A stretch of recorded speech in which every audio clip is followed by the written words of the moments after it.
외환시장에서 원달러 환율은 전 거래일보다 5원 10전 오른 달러당 1,085원 50전에 개장해 이후 상승폭을 키워 전 거래일보다 7원 30전 오른 달러당 1,087원 70전까지 올랐지만 현재는 상승폭을 줄여 달러당 1,083원대를 기록하고 있습니다.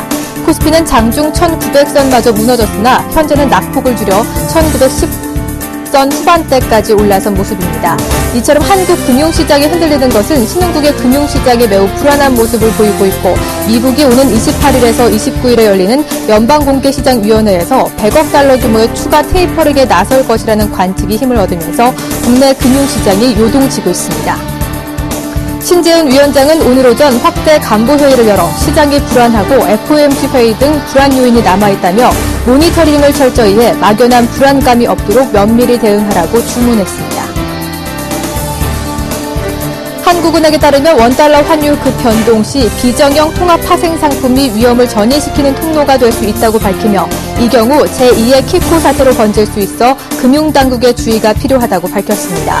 키코 사태는 환율이 일정 범위에서 움직이면 약정화 환율로 외화를 팔 수 있지만 상한선을 넘으면 시장 가격보다 낮은 환율로 팔아야 하는 통화 옵션 상품으로 수출 중소기업들이 환해지 목적으로 대거 가입했다가 금융위기로 환율이 급등하면서 기업의 피해가 눈덩이처럼 불어나 사회 문제로 떠오른 바가 있습니다.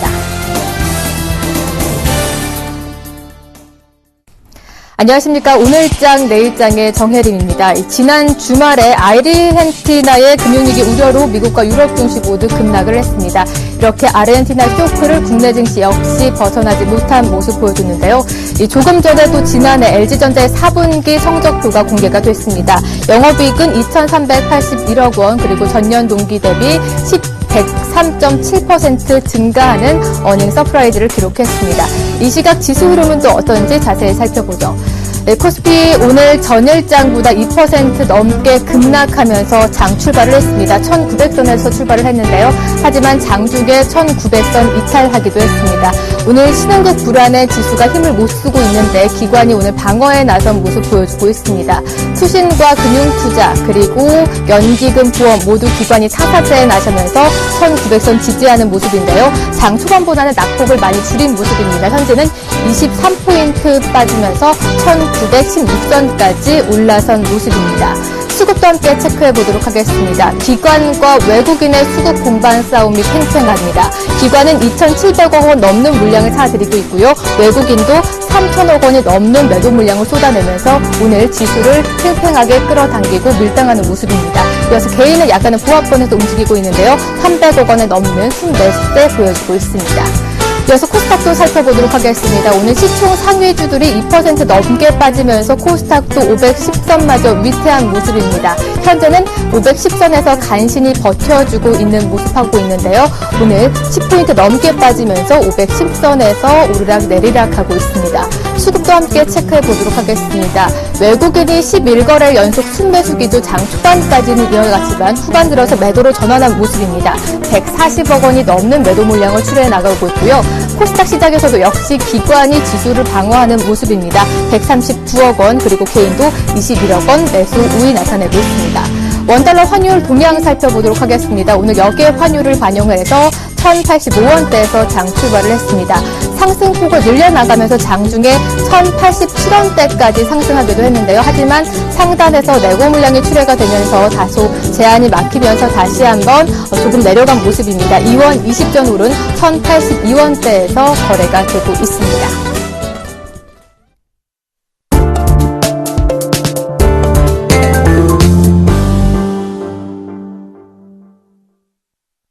네, 오늘 외환시장 동향 좀 더 자세히 엿보도록 하겠습니다. 외환선물의 정경팔 팀장과 함께하죠. 안녕하십니까? 네, 안녕하세요. 네, 이 아르헨티나, 터키 등 일본 신흥국의 통화 가치가 급락하면서 금융위기의 재현 조짐이 나타내고 있습니다. 이렇게 폭락의 원인부터 살펴볼까요?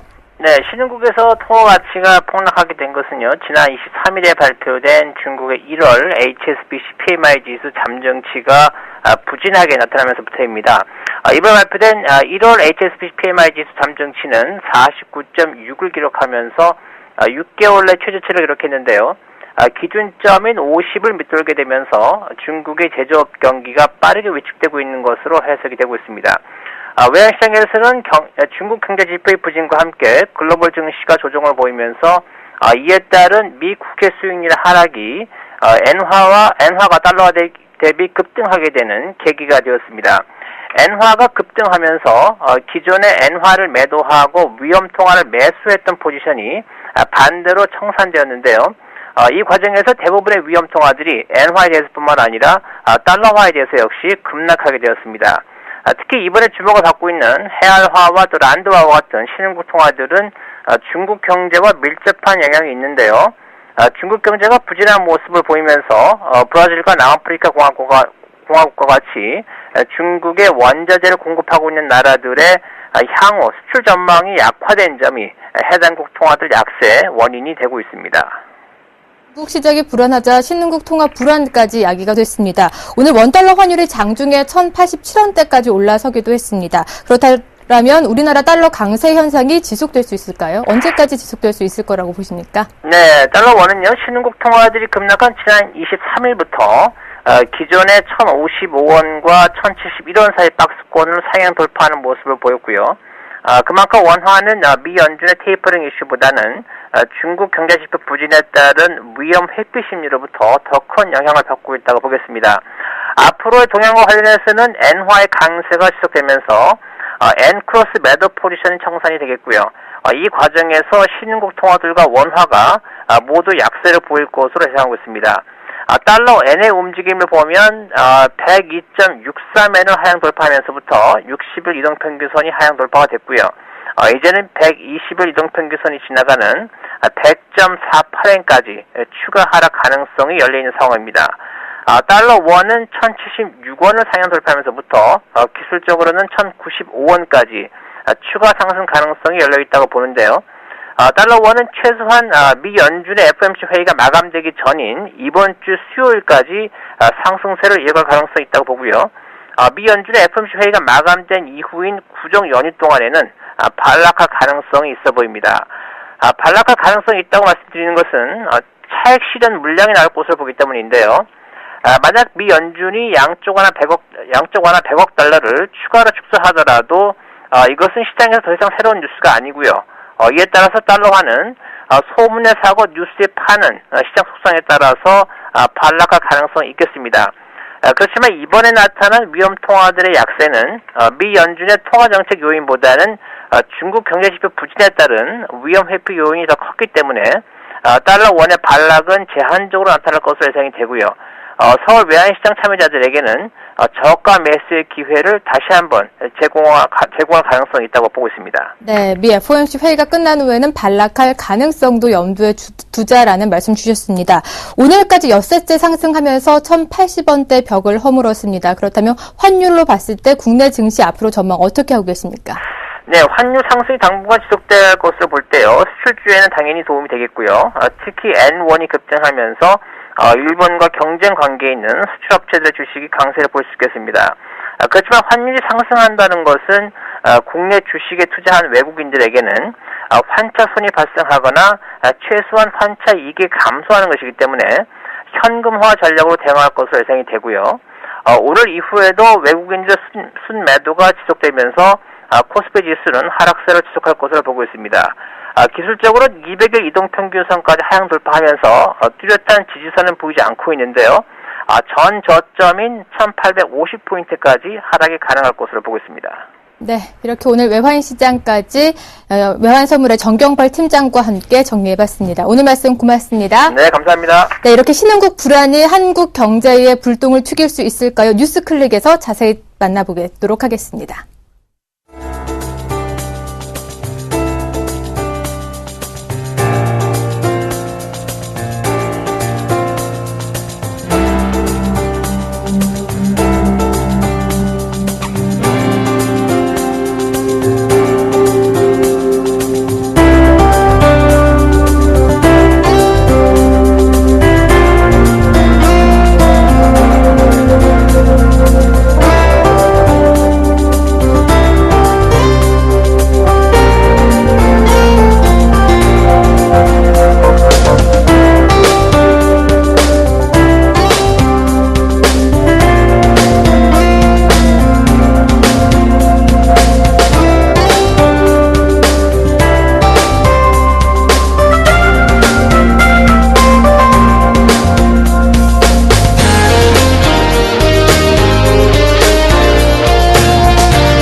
오늘 시장에서 핫하게 떠오르고 있는 뉴스들 클릭해 보도록 하겠습니다. 오늘도 샘플러스의 김용준 멘토와 함께하죠. 어서 오세요. 네, 안녕하세요. 네, 오늘 클릭해 볼 뉴스는 바로 신흥국 불안, 한국으로 불독이 튀나라는 뉴스입니다.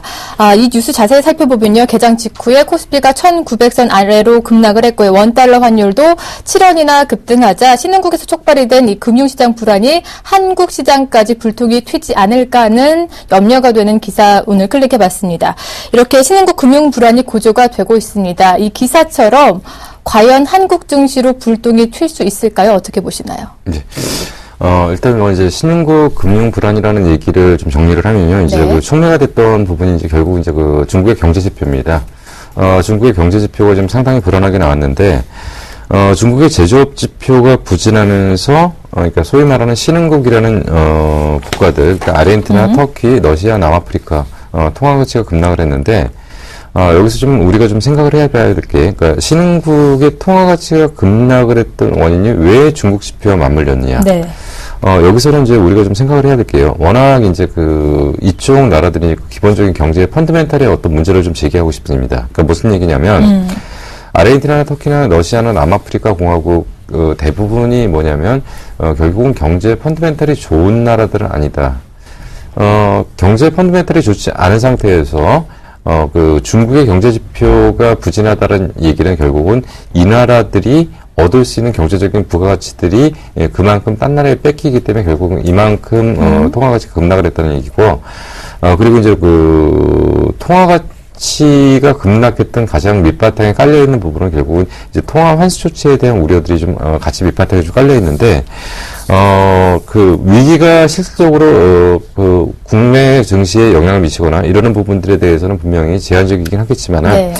신흥국에 대한 우려는 계속적으로 증폭될 수밖에 없지 않은가, 이런 거에 대해서는 조금 조심스럽게 좀 생각을 하고 있습니다. 네, 그렇다면 신흥국은 이렇게 우려가 되고 있는데 펀더멘탈이 약하기 때문에 이렇게 급락이 나왔다. 그렇다면 반대로 우리나라 펀더멘탈은 그나마 신흥국보다는 좀 좋기 때문에 크게 염려하지 않아도 되지 않을까 싶은데 어떻게 보시나요? 예.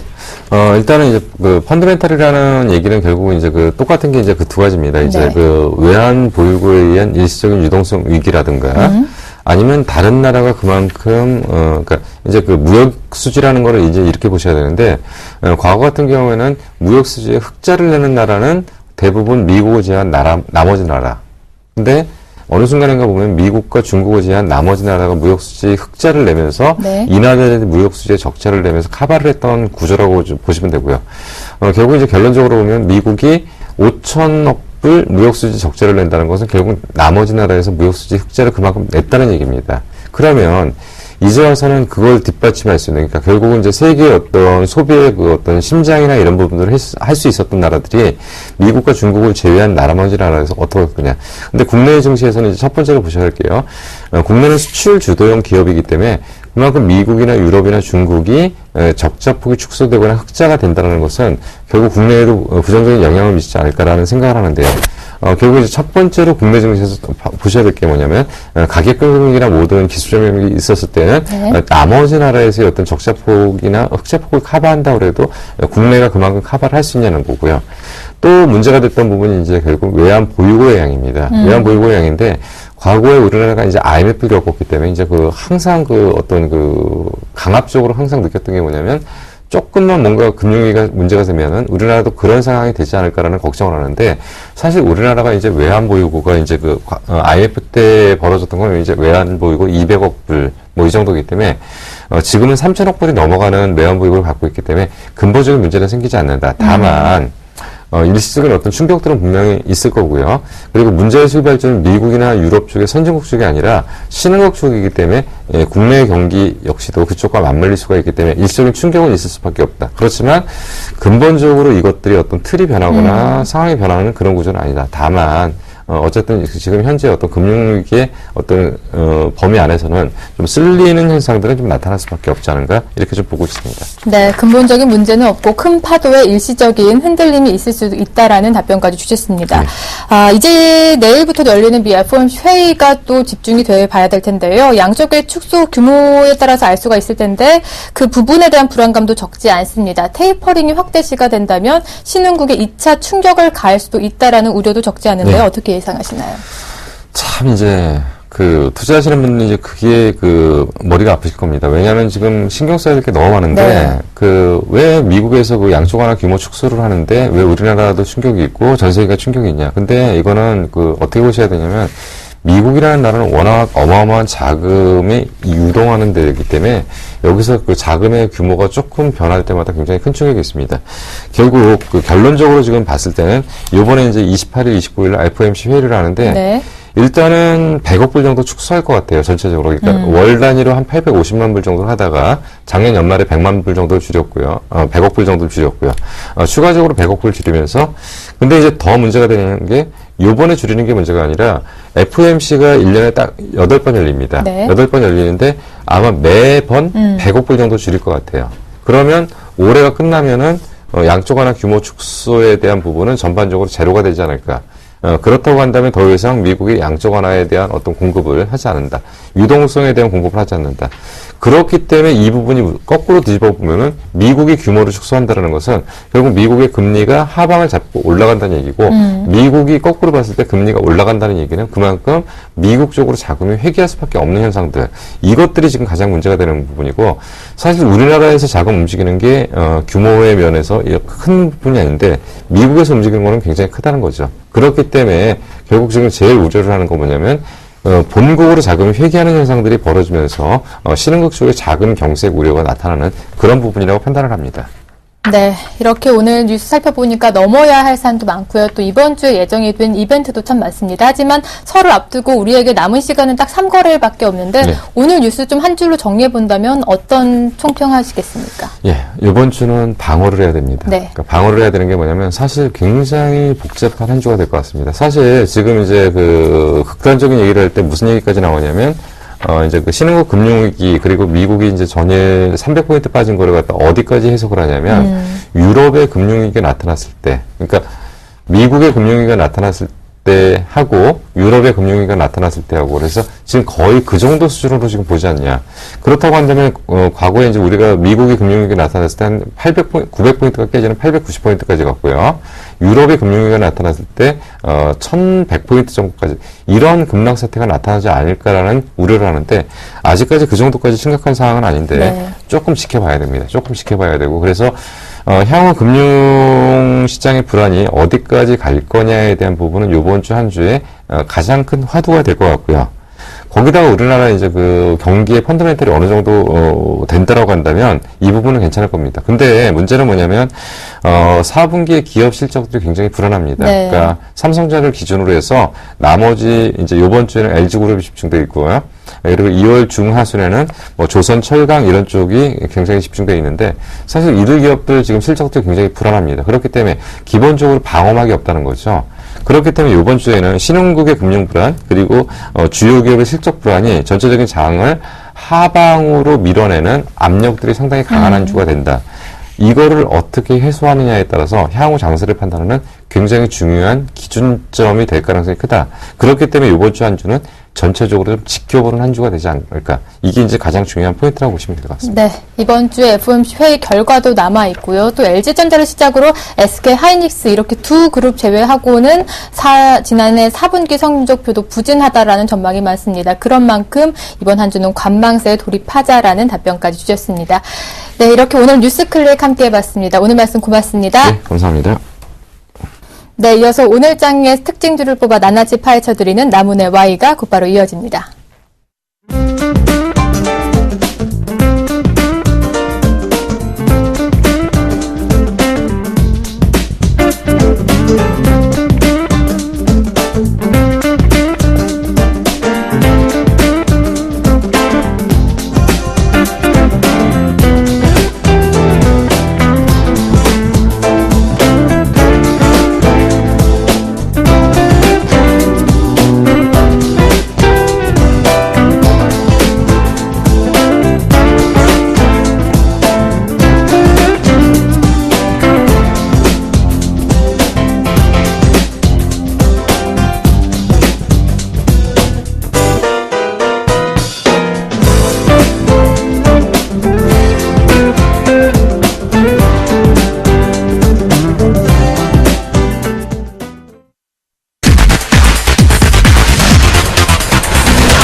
안녕하십니까, 남은우 멘토입니다. 자, 오늘 장 시작해서 1900이 순간적으로 깨지는 모습이 나타나서 깜짝 놀랐는데 어느덧 지수가 상당히 좀 많이 올라왔습니다. 그래서 아침 시작할 때 1900포인트는 우리나라 지수의 PBR 1인 지점, 지팔고 논팔고서라도 본능이 사자, 겁낼 필요가 없다. 하루하루의 흐름에 또 순간적으로 내동매매 하시면 절대 안 된다, 이렇게 말씀해 드렸었는데, 역시 어김없이 시장이 저가 매수가 상당히 좀 많이 들어오는 흐름들이 나타나면서 조금 기분은 나아지고 있습니다. 아직까지 불안불안하지만은요.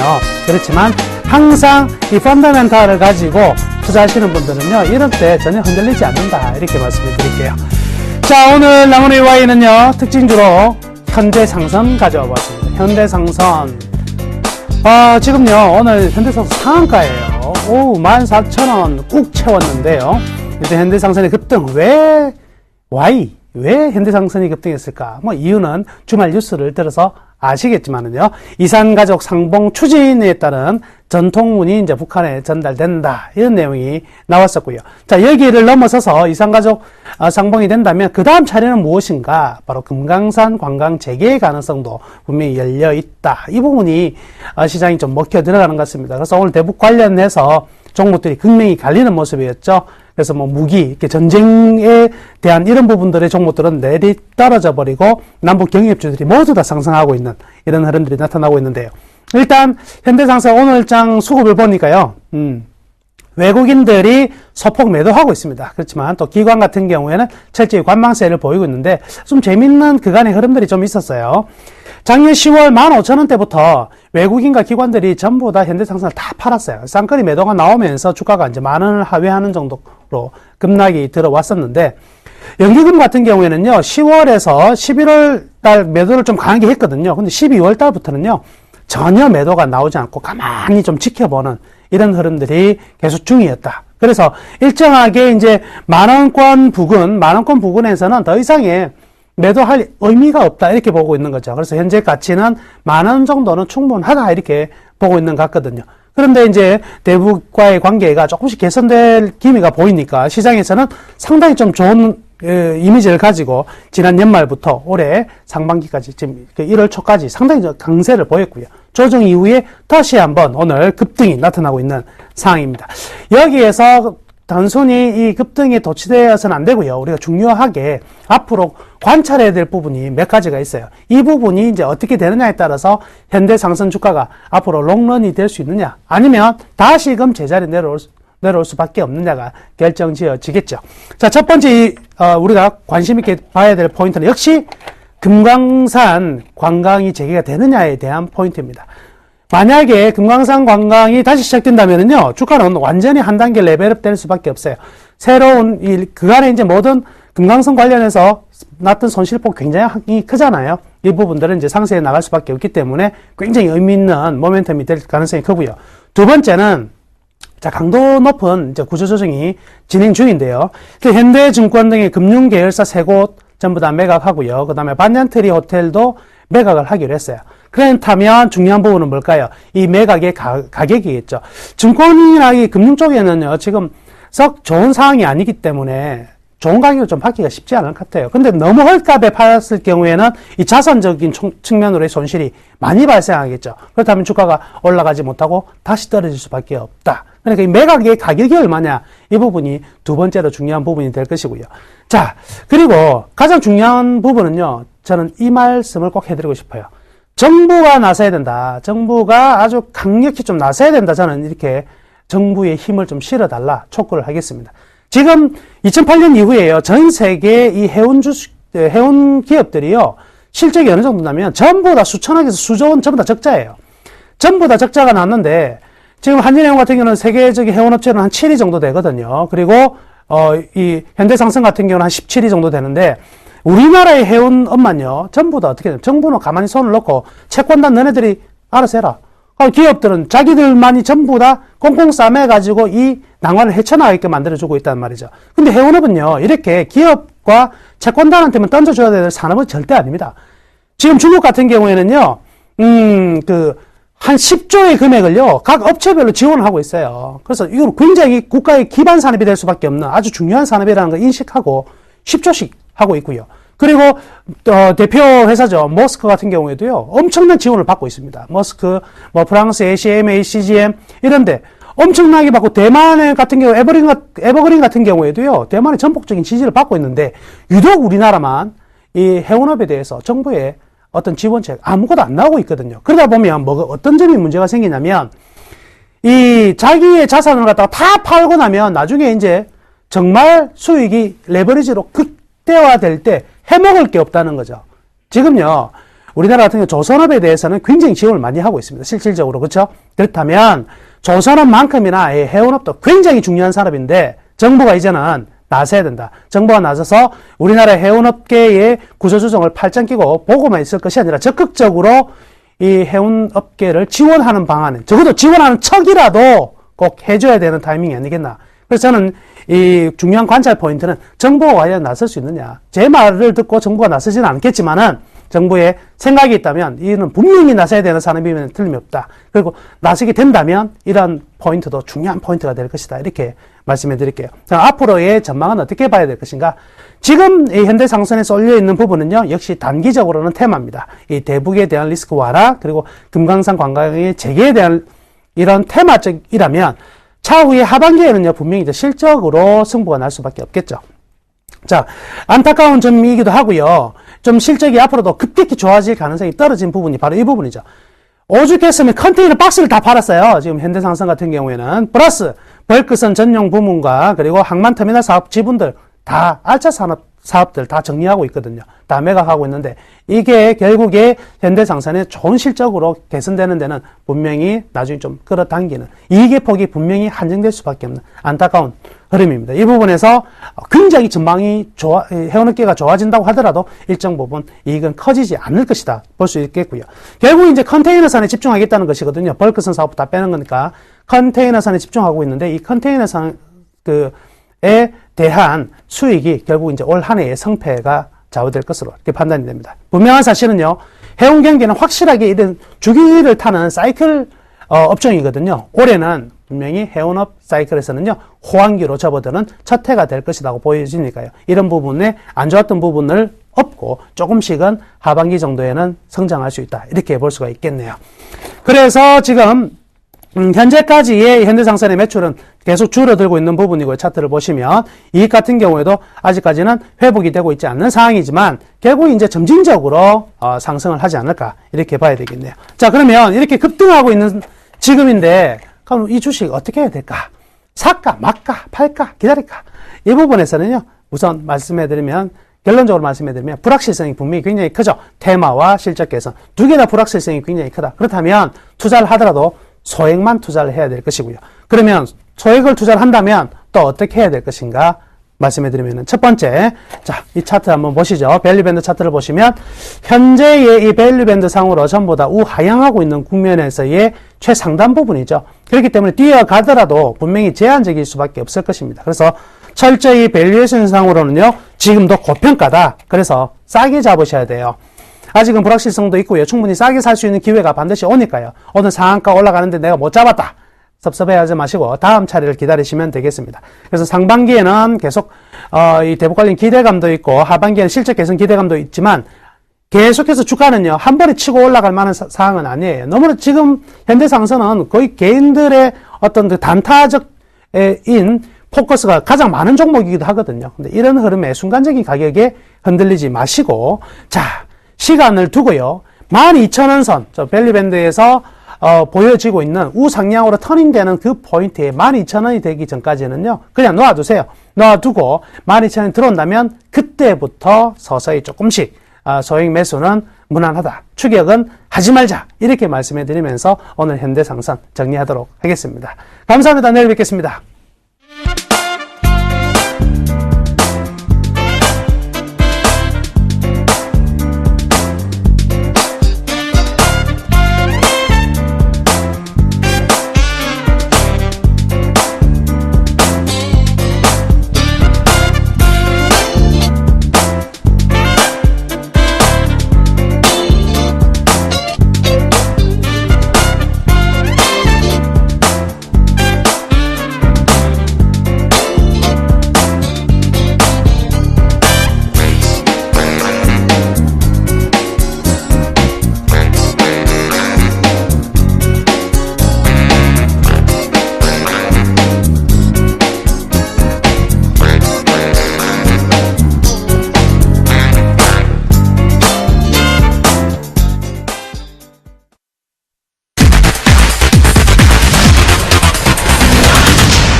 외국인 매수 확대되고 있고요. 또 시장 하방으로 열리고 있는 오후장입니다. 선물 동향 좀 더 꼼꼼하게 챙겨보죠. 선물왕주쌤 김도영 멘토와 함께하겠습니다. 안녕하십니까? 네, 안녕하십니까. 네, 기관이 매수세 점차 축소해 나가면서 투시 구간 접어들어서 매도 확대로 방향을 틀어줬습니다. 오후장 대응 전략과 함께 황금 라인 한 번 더 잡아주시죠. 일단 결론적으로 아침에 매수다라고 말씀드렸습니다. 공포 매수 잡아라, 황금라인 위쪽에서 매수 잡자라고 말씀을 좀 드렸고요. 그 부분 그대로 나오면서 1차 고점 250.40, 2차 고점 251.20 아마 요거는 다른 데서는 듣지 못하셨을 것 같겠고요. 저희 라이브 가족분들은 고점을 정확히 다 찍고 지금 마무리가 된 상태입니다. 그래서 마지막에 좀 아래 꼬리를 달긴 달았지만 추가 반등치가 그 정도밖에는 잡을 수가 없었고요. 그 폭에서 나올 거 다 나왔다. 그렇다고 한다면 매수 잡고 계신 분들은 다 청산해서 이익 실현 마무리 시키셔야 되는 시점이겠고요. 지금 신규적으로 다시 한번 오후 마지막에 들어가실 분들은 고점, 최대한 고점에서 매도를 치고 내려오시는 것이 가장 좋을 것으로 판단된다라고 말씀드리겠습니다. 시장에서 아마 수급을 가지고 상당히 많이 헷갈려 하실 것 같습니다. 왜냐하면 개인들 창구 쪽에서 유일하게 매도 압박 카드를 많이 내다가 기관계 쪽 동반 매도 압박으로 전환이 됐는데요. 개인들 5천억대 상당히 많은 양을 지금 매도를 치고 있겠고요. 외국인들 같은 경우에는 5,500억을 순매수를 잡고 있죠. 이것 때문에 시장이 이 외국인들의 매수 포지션 때문에 이제 해석하기가 되게 어려운데, 자, 요 부분은 앞에서 제가 좀 더 상세하게는 좀 말씀을 드리진 않겠습니다. 이게 전략이 하나가 걸려들어서 분명한 건 여러분들께 구정 명절이 지나고 나서는 이 힘들었던 장세, 1월 장세가 2월 장세 가서는 현 선물 모두 다 좀 같이 웃을 수 있는 장세 가능성을 좀 점쳐볼 수가 있겠다라고 말씀드리겠고요. 오늘 이 외국인들의 수급이 중요한 것이 아니라 아침 초반에는 기관 수급 따라가라라고 말씀을 드렸고, 그것 때문에 매수세가 좀 들어온 것입니다. 그래서 시장이 위쪽으로 꼬리를 단 것이다라고 보시면 좋겠고, 역시 그러면 오후장에서도 아침에 수급 전환을 바꿀 이유가 굳이 없겠죠. 네, 이 마지막 부분에 매도를 치고 내려온다라는 것은 지금 현재 250.55자리 부분에서는 아주 짧게 치시는 수밖에는 없다라고 말씀 좀 드리겠고요. 확정치가 나와야 되는데 지금 옆으로 기는 이유가 그 확정치를 안 보여주려고 하는 거고 많이 내려오고 싶어 하지는 않기 때문입니다. 이유가 분명히 수급에서 잡혀주고 있는데요. 기관계 쪽에 금융투자 창구 쪽 매수로 잘 들어오다가 매도로 전환되면서 전반적으로 투신 쪽에 매수 강도도 좀 축소가 되는 부분이 시장이 좀 지난 금요일과 좀 판이하게 좀 다른 모습 연출되고 있겠다라고 말씀 좀 드리겠고요. 옵션 시장 쪽, 콜옵션 쪽이 이제 오후장에서 조금 승부가 많이 좀 들어오고요. 풋옵션은 아침과 거의 비슷한 맥락으로 좀 들어오고 있는데요.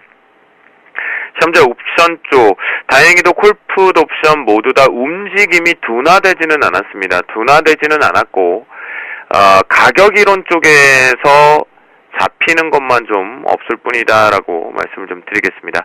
프로그램 좀 추이 쪽을 좀 보면요. 베이시스 다시 1점대로 올라왔죠. 그러면서 매도 잔량들의 매도 위축을 시장의 공격 공포를 만드는 걸 제한 쪽으로 조금 만들어 놓고 있다라고 보시면 좋겠는데요. 차익과 비차익 모두 다 동반 매도 압박 카드지만 그 규모가 상당히 많은 양이 나오기보다는 꾸준하게 찔끔찔끔 나오다 보니까 교란되는 정도만 나타나고 있는데요. 베이시스 트리 앞으로 좀 잘 보셔야 될 것 같겠고요. 선물왕 다시 보기를 보시면 대략적으로 지금의 베이시스가 어떻게 움직이는지, 어디서 매도가 들어오고 어디서 매수가 들어오는지는 아마 파악해 보실 수가 있겠습니다. 자, 오늘은 거의 마무리가 되는데요. 내일이 좀 중요한 시점이겠죠. 내일 기준 쪽으로 놓고 보면 무작정 하락의 연장파가 걸렸다라고는 너무 예측치로 좀 생각지 마셨으면 좋겠다라고 말씀을 좀 드리겠고요. 자, 오후장 대응 전략에는요, 기관발 매수 강도를 좀 확인하자. 결국은 금융투자 창구로 인해서 매도 강도로 좀 잡혔는데요.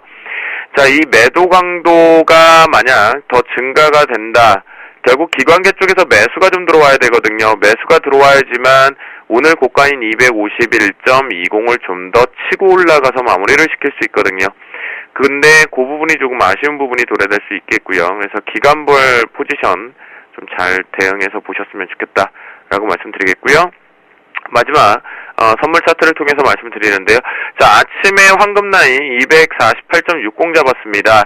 이미 이쪽에서 잡았을 때 이탈 부분이 있지만 올라가는 부분에서도 지금 여러분들이 추격을 잡으면 무조건 물려 죽게끔 만드는 지금 시장인데요. 참 어이상실입니다. 웬만해선 조금 추격 잡으셔도 그 방향을 따라가면 수익을 낼 수 있게끔 만들어줘야 되는데 그게 좀 계속 지속되지 못하고 있는데요. 248.60 오전 황금라인에서 위로 치고 올라왔고요. 치고 쭉 올라왔죠. 자, 올라올 폭 다 찍었습니다. 이건 찍은 상태다라고 보고요. 가봤자 여기서 올라가봤자 저는 반피도 되지 않을 것으로 지금 판단을 하고 있습니다. 그런 관점에서 요 자리 부분과 그리고 요 자리에서는 찍을 거는 다 찍었다라고 바라보시는 게 가장 좋을 것 같겠고요. 지금 마지막에 이제 올라가는 거, 지금 다시 올라가는데 저는 올라가는 거에서 매수 추격 잡고 싶지는 않다라고 말씀을 좀 드리겠고요. 요 양봉에 차라리 윗꼬리를 보는 게 좀 더 유리하지 않나, 그렇게 말씀을 좀 드리도록 하겠습니다. 전체적으로 지금 더 올라간다라면 저는 오버랩이 좀 있고 더 올라간다라는 것은 내일을 분석하게 만들어지는 폭이다라고 말씀을 좀 드리도록 하겠습니다. 네, 오늘보다 내일이 더 중요한 시점을 앞두고 있습니다. 오후장 기관 포지션 잘 확인해 보시고요. 황금라인 250.45 잡아주셨습니다. 주쌤 황금라인 기준으로 좀 매매하신다면요. 선물 초보자분들도 좀 더 쉽게 따라할 수 있으실 것 같습니다. 황금라인 다시 한번 알려드릴게요. 250.45 잡아주셨습니다. 오늘 말씀 고맙습니다. 네, 감사합니다.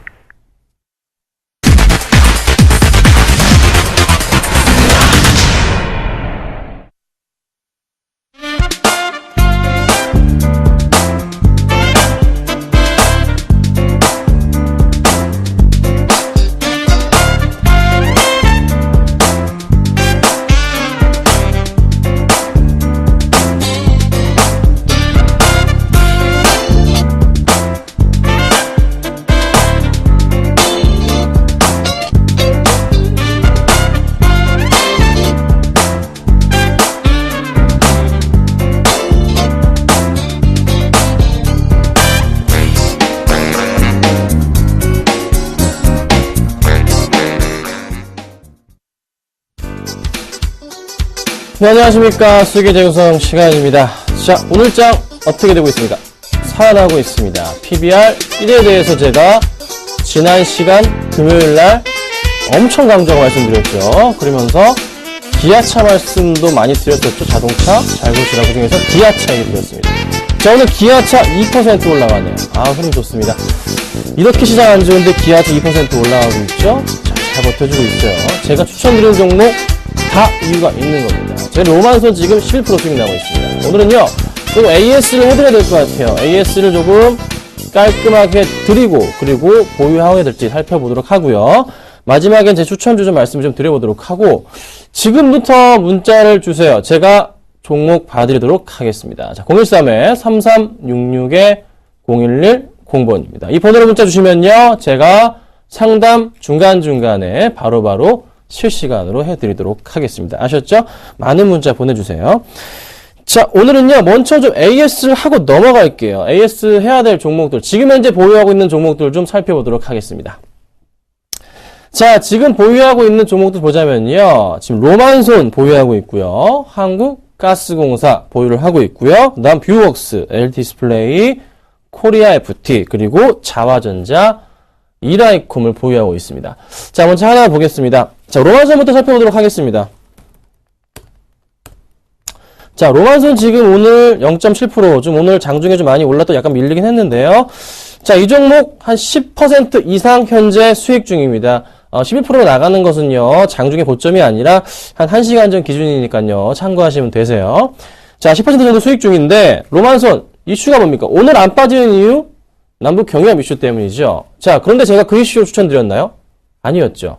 수급과 더불어서 실적으로 추천드렸습니다. 거기에 조금 소금간과 후추간으로 좀 치자면은 뭐가 있죠? 김연아 선수의 소치 동계올림픽 대한 부분. 김연아 선수가 어떤 기고를 차고 나올 것인가.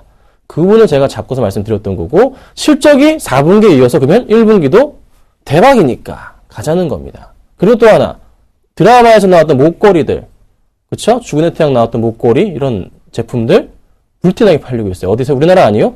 중국에서 불티나게 팔리고 있습니다. 자, 아셨죠? 이 포인트 보시고, 거기다가 하나 더, 후추 감미료가 좀 포함이 된 게 남북 경협일수까지. 조금 더 갈 것 같아요. 제가 목표가 10,000원 잡았습니다만, 더 갈 수도 있을 것 같아요. 들고 계신 분들, 팔지 마시고요. 들고 계세요. 윗골에 달렸다고요? 상관없습니다. 더 갈 겁니다. 홀딩하도록 하겠습니다. 자, 그 다음 종목입니다. 뷰웍스입니다. 자, 오늘 오늘 JS 가져온 종목 중에 추천가, 손절가를 잡아드렸던 부분에서 이탈됐다가 올라온 종목이 많습니다. 자, 뷰웍스도 마찬가지 종목인데, 가져가겠습니다. 일단 오늘 전 종목 가져가는데요.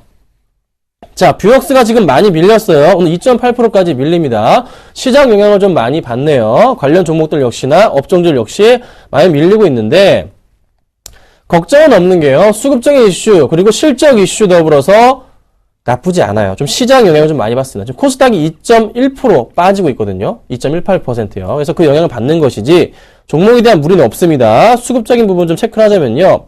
최근에 약간 좀 기관들의 흐름 나오는 거, 제가 외인 흐름 본다고 그랬죠? 외인 수급 꾸준하게 매수 들어와주고 있거든요. 좀 더 가져갈 겁니다. 기관 수급 많이 꼬이게 있지만 아직은 좀 더 지켜봐도 될 것 같아요. 시장 영향이니까. 그래서 한번 반등이 나올 겁니다. 그 포인트 볼 거고요. 만약에 시장 좋아져도 흔들린다. 그러면 그때 좀 매도를 하겠습니다. 일단은 마이너스 한 4% 정도 되는데요. 조금 더 지켜보도록 하겠습니다. 홀딩을 할게요. 자, 그 다음 종목입니다. 자, LG 디스플레이입니다. 자, 디스플레이 지금 1.6% 정도 빠지고 있습니다. 큰 폭의 하락은 아니에요. 매수가 자체가 워낙에 저희가 싸게 잡았기 때문에 큰 영향은 없습니다. 좀 살펴볼까요? 자, 좀 밀리고 있는데 마이너스 0.2% 정도 수익 중 거의 그냥 그 수준이에요. 26,350원 정도, 400원 정도에 매수를 했거든요. 자, 라인을 보면요. 지금 이 종목 요 포인트만 기억하실게요. 자, 보고 넘어갈게요.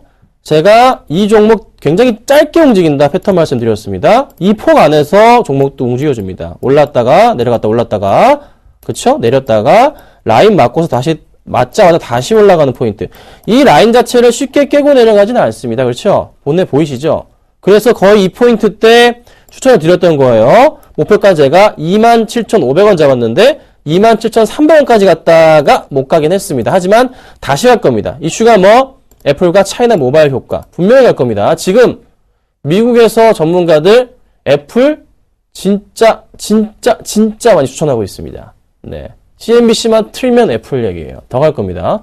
LG 디스플레이 따라갑니다. 걱정하지 마시고 역시나 홀딩 하겠습니다. 자, 그 다음 종목입니다.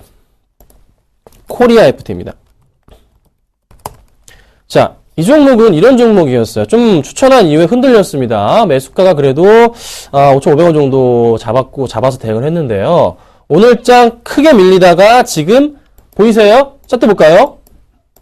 쫙 빨간불 들어오는 거 보이세요? 여기 빨간불 쫙 들어오죠? 그쵸? 빨간불이 쫙 들어오면서 올라갑니다. 이유가 뭘까요? 제가 이 종목 실적 좋습니다. 그 다음 본 게 바로 수급. 이건 사야 돼. 사야 돼. 이런 종목이에요. 자, 보세요. 수급이 그렇게 시장 안 좋은데도 계속 들어옵니다. 자, 연기금, 투신권, 보험권, 애들 바본가요? 아니에요. 이렇게 빠지는데 다시 올라갈 거예요. 충분하게 다시 올라갑니다. 그래서 오늘 가격 싸지니까 그냥 밑에서부터 계속 잡아주는 겁니다. 다시 올라갑니다. 제가 장담컨대 이 종목 올라갑니다. 걱정하지 마세요. 올라갈 겁니다. 마이너스 한 3.5%, 4% 걱정할 필요 없어요. 시장 영향도 지금 안 받고 있습니다. 다시 갈 거예요. 큰 폭의 상승 나올 수 있는 종목입니다. 굉장히 저평가되어 있죠? 그 점 참고하시면 좋을 것 같아요. 홀딩 하겠습니다. 자, 그 다음입니다. 자화전자 이라이콤인데요. 자화전자 볼게요. 오늘 좀 많이 빠져요. 3.6%까지 밀립니다. 자, 차트를 보면서 좀 설명을 드려볼게요. 자, 지금 흐름 좀 많이 밀리고 있는 흐름은 21선까지 내려온 흐름입니다. 역시나 마이너스 3% 정도까지 네, 수익이 나고 있는데요. 손실이 나고 있죠. 자, 오늘 3.6%까지 밀립니다. 조금 수익이 나는 듯 했는데 4일째 빠지네요. 하지만 자화전자는요, 조금 제가 이 종목은 굉장히 실적 대비해서 저평가되어 있는 종목이고, 또 하나 수급이 살아나는 포인트를 보고서 과감히 추천을 드렸는데, 역시나 수급이 아직 좋아요. 굉장히 양호하단 말이에요. 자, 보세요. 기관들 엄청나게 많은 물량을 최근에 매집을 했습니다. 매집. 빨갛잖아요. 그쵸? 개인들 물량만을 털고 외인 물량까지 털고 나갑니다. 자, 오늘이 빠진 거요. 빠지더라도 뭐 기간이 잠깐 어느 정도 물량 정리하더라도 다시 갈 수가 있습니다. 얼마까지 갈까요? 목표가 잡아드렸던 부분 충분하게 도달 가능합니다. 그렇죠? 걱정하지 마세요. 크게 갈 수 있기 때문에 제가 추천을 좀 드리는 거니까 그 포인트를 좀 보시고서 대응하시면 좋을 것 같아요. 역시나 이 종목도 아직 괜찮다. 이 종목은 손절가 이탈했다가 다시 올라오는 흐름 뭐 터치하긴 했지만 가져가겠습니다. 시장 영향 좀 받습니다. 하지만 시장 다시 나빠질까요? 좋아집니다. 오늘 기관들 사시는 거 보세요. 3,500억 이상 코스피 매수 들어오고요. 코스닥도 굉장히 많은 물량 매수 들어옵니다. 배팅 과감히 하시고요. 기다리도록 하겠습니다. 마지막 종목이요. 이라이콤 보겠습니다. 자, 이라이콤인데요. 1.8% 정도 빠집니다. 하지만 이 역시 나쁘지가 않은 종목입니다. 종목이 좋은 종목, 더 갈 수 있는 종목. 왜? 실적 대비에 저평가되어 있으니까. 주가가 좀 이렇게 약간 밀리나요? 크게 볼까요? 주가 흐름. 자, 저점 바닥 자체 계속적으로 지금 천천히 높아져 있는 포인트 잡힙니다. 그쵸? 이 정도 포인트가 잡히는 거예요. 그러면은 지금 이게 떠가지고 내려갈 거예요. 그렇지는 않아요. 요 포인트대로 움직일 겁니다. 그래서 이게 바닥 라인이에요. 거의 맞는 포인트인데, 여기서 약간의 좀 조정이 나옵니다. 확대해보면은 조정이 약간 나왔잖아요. 근데 다시 오늘 시가 대비해서 많이 올라가는 포인트가 확대해볼까요? 눈에 잡힙니다. 그쵸? 그렇죠? 그리고 짧게 단기적인 라인에서 이 포인트는 바닥 라인으로 조금 포착이 되는 포인트. 수급적인 부분도 기관들 역시나 많은 물량 매수해주는 긍정적인 포인트가 잡힙니다. 그렇죠? 연기금, 투신, 금융투자, 기관 전반적으로 지금 며칠째? 7일째 매수. 오늘은 조금 확인을 해봐야겠지만 매수가 들어오는 것 같은데요. 조금 더 많은 물량을 기관들이 담고 있어요. 조금 더 상승 쪽으로 베팅. 실적이 좋고 올해 실적 대비 저평가되어 있고 그리고 이라이콤 제가 말씀드린 게 뭐죠? 애플과 삼성의 동시 수혜를 받고 있는 종목군. 그래서 역시나 가격 메리트 좋다. 매수를 들어가자 말씀드렸던 겁니다. 걱정하지 마시고요. 이 종목도 역시나 홀딩하겠습니다. 로마서 11% 나왔는데 안 파냐고요? 안 팝니다. 좋아서 더 가져갈 겁니다. 제가 뭐 지난 금요일날 SK 브로드밴드만 약 5% 정도로 수익 실현하고 나왔죠? 그쵸? 다른 종목은 아무것도 건들지 않았는데요. 계속 따라오시면은 돈 법니다. 이 프로그램 돈 버는 종목입니다. 추천 드리는 것마다 10%씩 담아보세요. 무조건 돈 버니까 계속 따라오시면 좋을 것 같습니다. 아셨죠? 자, 그럼 종목 상담을 좀 하고 오늘 가지고 나온 종목 볼게요. 자, 아이컴포넌트입니다. 6517님. 네, 지금 아이컴포넌트 종목 상담할 거예요. 아이컴포넌트요. 보겠습니다. 11,500원에 30% 매도 시점으로 봐주셨습니다. 주가가 바닥부터 해서 다시 잘 치고 올라갑니다. 좋은 흐름이 나타나주고 있어요. 자, 이렇게 올라가고 있는데 수급이 도와주는지 체크가 필요합니다. 자, 그렇게 안 들어오던 옛날에 좀 들어왔었죠? 그렇게 안 들어오던 흐름에서 다시 조금씩 매수가 보이네요. 긍정적인 수급, 기관 쪽에서 매수가 좀 강하게 들어와주고 있기 때문에 주가의 탄력적인 상승을 가져와주고 있고 지금 또 포인트가 보니까 기타 부분이 좀 많은 물량은 아니지만 매수 흐름이 좀 보입니다. 뭔가 지금 낌새가 보이네요. 뭔가 낌새가 보여요. 자, 그러면 짧게 볼 게 아니라 좀 크게 보죠. 자, 크게 보겠습니다. 주가 흐름을 크게 봤을 때 보세요. 이게 2009년도부터의 차트 흐름인데 차트 흐름을 크게 보니까 그래도 바닥 라인에 대한 인식 자체가 잡히면서 주가가 상승을 줬던 포인트들이 잡힙니다. 이 포인트를 제가 잡은 건데요. 이때는 많이 빠졌던 거고 매수기회고요. 매수기회였죠. 자, 주가 흐름 바닥 라인으로 인식이 되는 구간이 제가 지금 동그라미 치고 있는 구간입니다. 그렇죠? 보이시죠? 그렇죠? 자, 이 포인트에서 확대해 보자면 다시 이렇게 올라섰어요. 그렇죠? 지난 주말부터 해서 올라섰습니다. 여기서 한 번 더 갈 수 있을까요? 한 번 더 가겠죠. 왜냐하면 이제서 그 바닥 라인에 올라왔는 모습인데 일봉으로 보자면 크게 문제가 없을 정도의 골드크로스 보여주고 있고 수급적으로 뭔가 낌새를 챈 듯이 매수가 들어와주고 있고 또 하나 크게 걱정할 필요가 없을 정도의 실적과 더불어서 올해 모멘텀이 좀 있는 것 같아요. 매수하신 가격이 좀 높긴 해요. 11,500원 라인이신데 언제 매수하셨나요? 줄을 한번 그어볼까요? 요 포인트입니다. 요 포인트 매수하셨는데요. 저는 이렇게 말씀드리고 싶어요. 11,500원 정도 라인까지는 시간이 걸릴지언정 갑니다. 대신에 그 포인트 때 정리 부탁드릴게요. 그 이상 보기에는 조금 약간 리스크가 있는 게 거래량 자체가 기관에도 들어오면 모를까 이제 들어왔거든요. 기관들도 한 11,500원 라인 보고 들어왔을 확률이 높아요. 그래서 그 포인트까지만 대응을 부탁드리겠습니다. 자, 그 다음 볼게요. 자, LG전자입니다. 3388님 LG전자 지금부터 AS 하겠습니다. 69,900원에 최근에 매수하신 것 같아요. 자, LG전자 이슈 있나요? 지금 뭐 애플 효과요? 그건 아니죠. LT디스플레이 쪽이 많은데 G2 판매량 좋았나요? 썩 그렇지도 않았습니다. 뭐 UHD TV를 주목해 볼 만합니다. 새로 나온 TV들의 판매 흐름은 언제부터죠? 당장이 아니죠. 시간이 좀 걸릴 겁니다. 근데 차트 흐름은요. 확실하게 차트를 같이 보시자면 바닥을 확인한 쌍바닥의 흐름부터 해서 그래도 천천히 바닥 라인 자체가 높아지고 있는 흐름이 나타날 가능성이 높습니다. 그래서 21선 자체가 천천히 기고 있지만 상승 쪽으로의 전환이 나아지고 있기 때문에 아주 천천히요. 이 종목이 만약에 빠지게 된다면 21선을 깨고 난 이후에 다시 상승 쪽으로 나올 가능성은 높아요.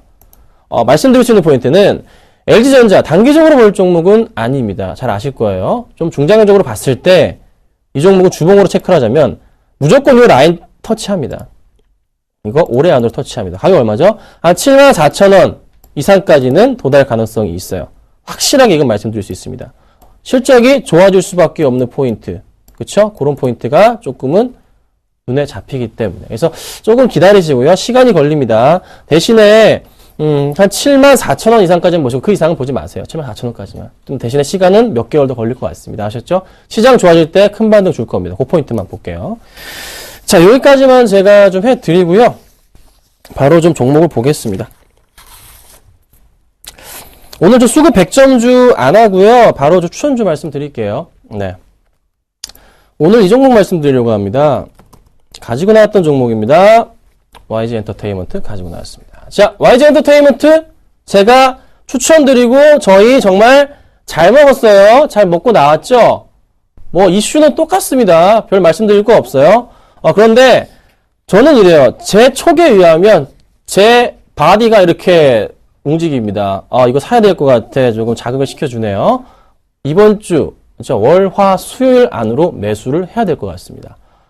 싸이 신규 앨범 얘기가 나올 것 같습니다. 다음 달 초에요. 그래서 설 전에 매수를 깔끔하게 하자. 그 포인트 보시고요. 뭐 수급은 말할 필요 없어요. 너무나 좋습니다. 다시 주가 흐름 상승 쪽으로 전환되고 있습니다. 분명히 큰 상승이 나올 것 같아요. 매수가는요. 오늘 종가 매수 들어갑니다. 종가 매수 하시고요. 목표가는 높진 않아요. 62,000원으로 제가 이번엔 짧게 볼게요. 저번에 10% 먹었는데요. 일단 62,000원까지 보고 가져가고요. 손절가는 56,500원 역시나 짧게 보고 대응하겠습니다. 자, 오늘 제가 YG한테 말씀드렸고요. 조금 이따 저 3시에 무료 방송합니다. 필히 방문해 주셔가지고 좋은 정보 많이 받아가시면 좋겠습니다. 감사합니다. 기관 매수세에 힘입어 1910선 재탈환했지만 마감 들어서 다시 한번 이탈한 모습 보여주고 있습니다. 코스피 1907선에서 움직이고 있고요. 코스닥도 506선까지 물러난 모습입니다. 신흥국 시장 불안 요소 등으로 단기적 조정은 불가피해 보입니다. 하지만 국내 펀더멘탈이 튼튼한 만큼 우려보다는 저점을 테스트하는 기간으로 삼아보시는 것도 좋으실 것 같습니다. 오늘장 내일장 오늘 준비한 소식은 여기까지입니다. 내일 오후 2시에 다시 찾아오도록 하겠습니다. 시청해주신 여러분 고맙습니다.